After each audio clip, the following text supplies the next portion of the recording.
Right, let's dive straight into this.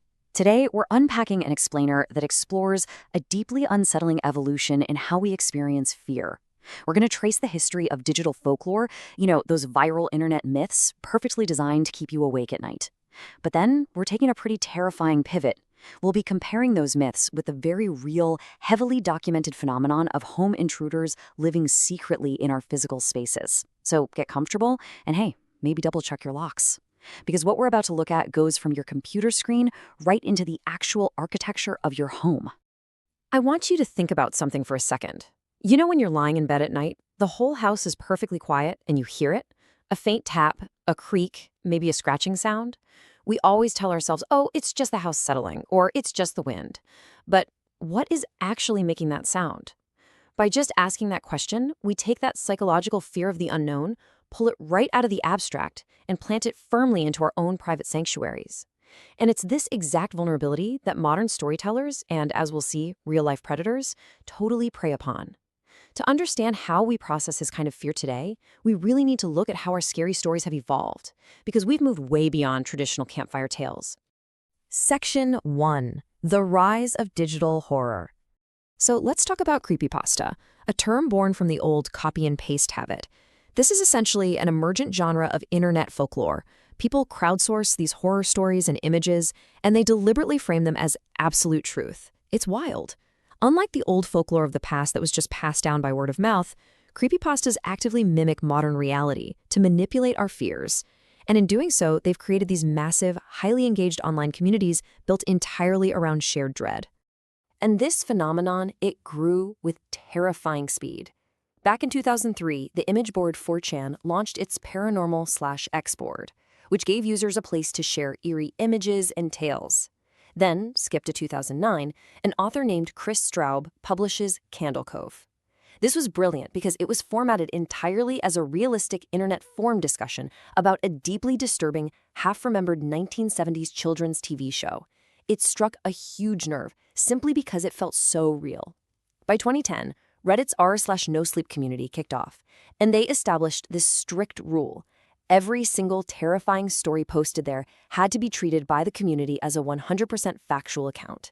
These digital platforms essentially gave users a collaborative sandbox to share incredibly self-reflexive, scary stories. Section 2. Fictional Horrors Within Walls. Now, within this massive online archive of horror, a very specific subgenre really began to dominate, mostly because it tapped into our most primal, domestic anxieties. If you spend time reading through these forums, you'll definitely notice a pattern. There are these classic creepypasta red flags, right? It always starts small. You've got unexplained tapping noises at 2 a.m., a spoon or maybe a shampoo bottle is just slightly misplaced. But then it escalates. Suddenly it's strange whispering at night, discovering hollow-sounding walls, or finding a hidden door disguised as a utility closet. The authors rapidly compound these escalating red flags to build this rhythmic, totally suffocating sense of dread for the reader. So how do these online creators make the fiction feel so believable? Well, academics actually have a term for this. It's called reverse ostension. Basically, it's the creation of a brand new set of stories deliberately modeled on traditional folklore, and it completely blurs the line between fiction and reality. Creators rely on fake proof. We're talking forged journals, manipulated audio files, or supposed historical police connections to ground their fictional monsters right here in our actual world. It makes the threat feel inescapable. Section 3. The Terrifying Reality of Frogging. Here is where things take a dark turn. While internet users have been busy inventing monsters for the digital age, the terrifying truth is they didn't really need to. And that brings us to frogging. This is the act of secretly living inside another person's home without their knowledge or permission. It entirely validates our absolute worst fears that the monsters in the walls aren't just internet myths. They actually exist, and they are human. Take the Bowen family case from 1986 over in Massachusetts. A father and his 2 daughters move into a home and almost immediately begin experiencing those classic horror tropes, tapping noises, misplaced furniture. Then, one night, the daughters are playing with a Ouija board and they hear 3 distinct knocks coming from inside the wall. Fast forward a few months, the father comes home and finds a total stranger named Daniel Lant standing right there in the hallway, wearing a wedding dress and holding a hatchet. Turns out, Land had been obsessively living in the walls of the Bowen house for months, only creeping out when they weren't looking. When police searched the place, they found actual tunnels carved behind the walls, filled with food wrappers, blankets, and peoples. So yeah, those creepypasta tropes, they literally happen in real life. And you know what? This isn't even a new phenomenon. 73. That was the age of Philip Peters, a man murdered in Denver, Colorado, way back in 1941. A desperate, homeless local man named Theodore Coneys broke into Peters' home and discovered this tiny attic crawlspace. Coneys lived up there completely undetected, just sneaking down for food. One night, Peters caught him coming out of the hatch, and Coneys beat him to death. But here is the truly chilling part.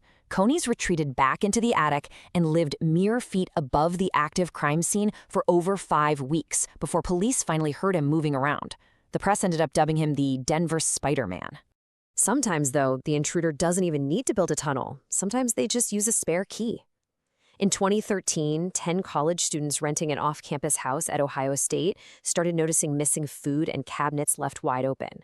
One night, a roommate went down to check the breaker and literally bumped into a man named Jeremy walking right out of the basement.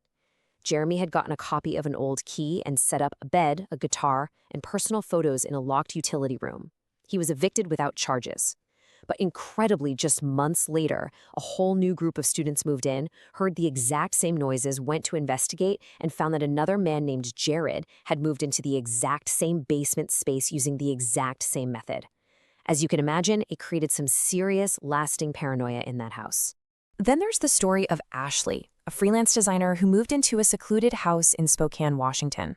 Her subtle disturbances escalated in a way that is identical to an online horror story. First, it was just a moved spoon. Then, slow, rhythmic tapping after midnight. Eventually, she started hearing scraping sounds from an air vent near her ceiling. After finding her back door inexplicably wide open one morning, she heard actual footsteps in the crawl space above her roof. The police came, did a full sweep, and found a man hiding inside a wall cavity directly behind her bedroom closet. He had built a tiny campsite in there and even cut a peephole through the drywall right behind a vent grate. That peephole allowed him to watch her sleep every single night. Section 4. Fiction versus real-life fear. When we really compare these internet horror stories with actual police reports, a pretty stark contrast emerges. A fictional boogeyman, like the ones born on Reddit or 4chan, is usually driven by a supernatural curse or some creepy digital glitch. It feeds on internet nostalgia, and ultimately, you can escape it just by turning off your computer screen.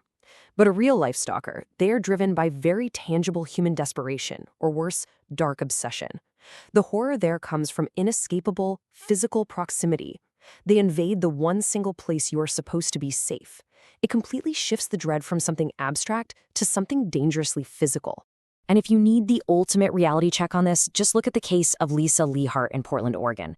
After moving into a 1950s house, she started hearing this muffled breathing at night coming directly from the wall beside her bed. She noticed there was a small, bolted utility panel down near the baseboard. One day, absolutely terrified, she took a crowbar and pried it off. She shined her phone flashlight into this 3-foot-wide dark crawl space and immediately locked eyes with a filthy man sitting with his knees to his chest, just staring back at her. By the time police arrived, he was gone, but he left behind a sleeping bag, food wrappers, and literally hundreds of pencil and charcoal sketches he had drawn of Lisa while listening to her sleep. Honestly, the truth is far, far scarier than any fictional internet submission. The psychological toll of these invasions is, frankly, permanent. In 2020, an Oklahoma City homeowner opened his attic hatch to find a man fast asleep on a mattress. The guy had been living up there for a week, surviving on pantry food. Now, the homeowner wasn't physically harmed, but he noted that the experience completely destroyed his sanctuary. He said he couldn't sleep in peace knowing how close someone had been to him, completely undetected. Frogging shatters that fundamental illusion of safety that we all rely on, just to close our eyes at night. Which brings us to our final thought for this explainer. We love to read creepypastas because they give us that controlled burst of adrenaline, right? But the architecture of our homes, the attics, the crawl spaces, those utility closets, they hold physical blind spots that can and absolutely have been exploited. So the next time the house settles or you hear a really faint scratch from the air vent above your bed, ask yourself, are you truly alone right now? Thanks for digging into this explainer with me. Stay curious, and please stay safe.